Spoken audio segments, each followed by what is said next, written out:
Assalamualaikum warahmatullahi wabarakatuh. Selamat datang di Mifda Channel Pondok Pesantren Miftahul Huda Doho Dolopo Madiun. Pada kesempatan yang penuh barokah ini, kami selaku pendiri dan pengasuh Pondok Pesantren Miftahul Huda Doho Dolopo Madiun, Kiai Dr. Imam Mudhafir SPD MPD, akan memperkenalkan sebuah alat yang dirancang oleh santri Ilham Ainur Rosyad, yang mana santri Ilham Ainur Rosyad ini adalah santri Pondok Pesantren Miftahul Huda Doho Dolopo Madiun, yang mana dia juga kuliah di Politeknik Negeri Madiun jurusan Teknik Listrik. Pemirsa yang berbahagia, pada kesempatan ini Ilham Ainur Rosyad akan memperkenalkan sebuah alat yang dirancang oleh santri Ilham Ainur Rosyad, sebuah alat rancang bangun turbin cross flow pada pembangkit listrik mikrohidro yang disingkat dengan PLMTH.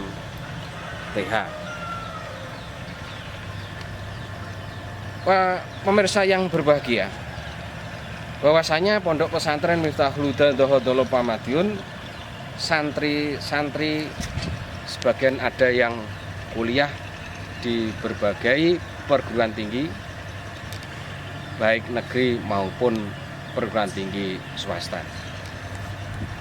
Pada kesempatan yang penuh barokah ini, santri Ilham Ainur Rosyad akan memperkenalkan sebuah alat yang dia rancang. Oleh karena itu, harapan kami dari alat tersebut bisa bermanfaat barokah pada masyarakat.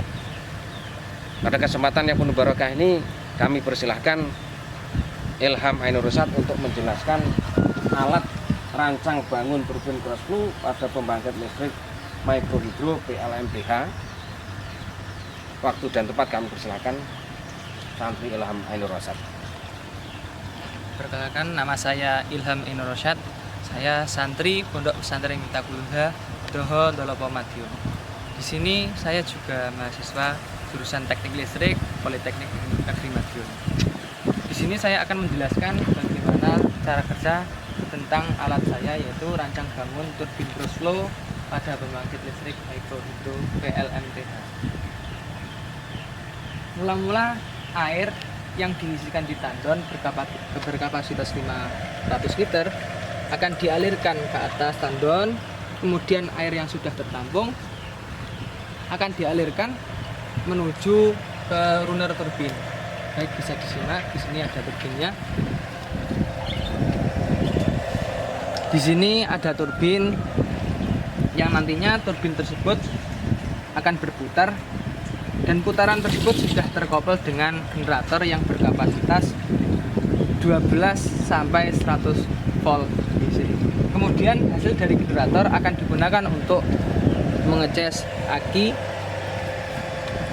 Dari outputan aki 12 volt DC nantinya akan di step up 12 volt menjadi 220 volt AC dengan inverter, dan kemudian akan dibebankan dengan beban lampu dan peralatan-peralatan elektronik lainnya.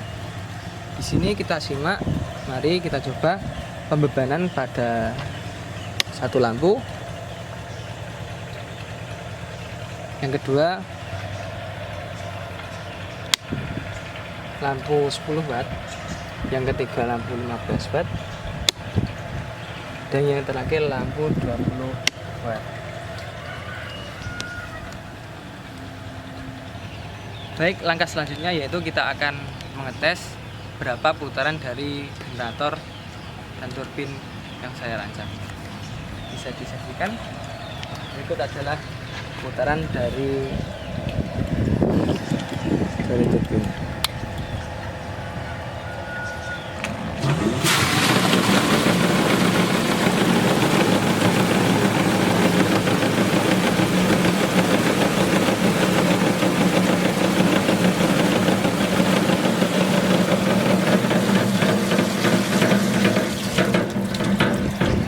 Berikut tadi simulasi dari putaran turbin yang dihasilkan dari pembangkit listrik tenaga mikro hidro. Jadi kesimpulan dari alat ini yaitu putaran hasil generator mencapai 550 rpm dan hasil output dari generator mencapai 70 volt DC, yang kemudian nanti akan digunakan untuk mengecas aki, dan aki akan diinverter untuk menyalakan beban-beban listrik seperti lampu dan alat elektronik lainnya. Santri Ilham Ainur Rasyad, mungkin untuk pengetahuan pada masyarakat luas,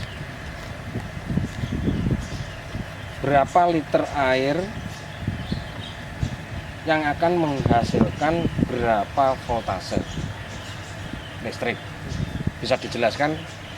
Biasanya apabila ada masyarakat yang ingin membuat alat ini, akan bisa mengukur berapa air yang diperlukan dan akan menghasilkan berapa voltase listrik. Silakan untuk dijelaskan. Di sini yang sudah saya riset yaitu saya menggunakan tanduan yang berkapasitas 500 liter. Dari tanduan tersebut yang kemudian untuk menggerakkan turbin yang sudah dikabel dengan generator, saya mendapatkan output dari generator yaitu 60 sampai 70 volt DC. Begitu. Apa alat-alat yang diperlukan seandainya dari masyarakat luas ingin membuat alat rancang bangun turbin crossflow ini, apabila di daerahnya memungkinkan untuk membuat alat tersebut? Apa alat-alatnya Santri Ilham Ainur Rasyad?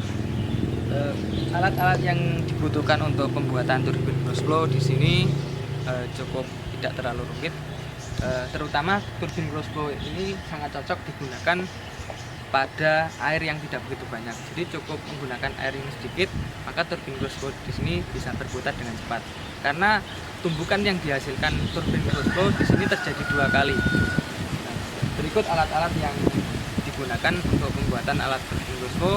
Yang pertama yaitu turbin crossflow tersebut, yang kedua generator.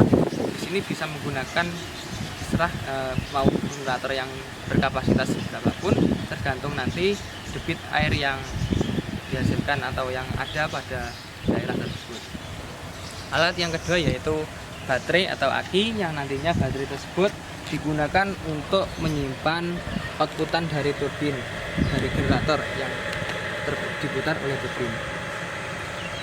Kemudian yang ketiga yaitu ada inverter yang nantinya digunakan untuk mengubah arus DC menjadi AC, yang arus AC nanti bisa digunakan untuk pembebanan seperti beban lampu dan alat-alat elektronika lainnya. Di sini saya menggunakan inverter berkapasitas 300 watt.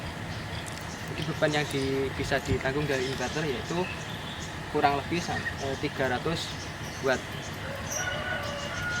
Gitu. Oke. Demikian cukup sekian saja ya untuk penjelasan dari alat rancang bangun turbin crossflow pada pembangkit listrik mikro hidro PLNTH. Nah, bagi masyarakat yang ingin membuat alat tersebut, kami persilahkan untuk menghubungi Pondok Pesantren Miftah Huda Doho Dolopo Madiun. Demikian apa yang dapat kami sampaikan pada kesempatan yang penuh barokah ini. Semoga kedepannya santri Pondok Pesantren Miftah Huda Doho Dolopo Madiun dapat berkreasi untuk menghasilkan suatu alat-alat yang berguna bagi masyarakat luas. Perlu diketahui bahwasanya Pondok Pesantren Miftah Huda Doho Dolopo Madiun, santri-santrinya ada yang kuliah di perguruan tinggi negeri dan ada yang kuliah di perguruan tinggi swasta, ada juga yang sekolah dimulai dari SD atau MI, MTS atau SMP, aliyah atau SMK atau SMA. Semoga bermanfaat, barokah, dan harapan kami Pondok Pesantren Miftah Huda Doho Dolopo Madiun dapat menghasilkan karya-karya untuk kemakmuran, untuk keberkahan, untuk kemanfaatan masyarakat luas. Slogan Pondok Pesantren Miftahul Huda yaitu yo ngaji, yo sekolah, yo ngaji, yo kuliah. Yang maknanya adalah ya mengaji ilmu-ilmu agama disertai dengan kita juga belajar ilmu-ilmu umum di sekolah. Yo ngaji, yo kuliah, ya mengaji ilmu-ilmu agama dan disertai dengan mempelajari ilmu-ilmu umum di kuliah.